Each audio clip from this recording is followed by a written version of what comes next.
Johnson has responded to the backlash he received after urging his social media followers to donate to his Maui wildfire fund.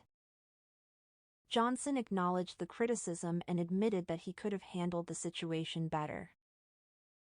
He empathized with those living paycheck to paycheck, understanding their frustration when being asked for donations by someone who is already wealthy.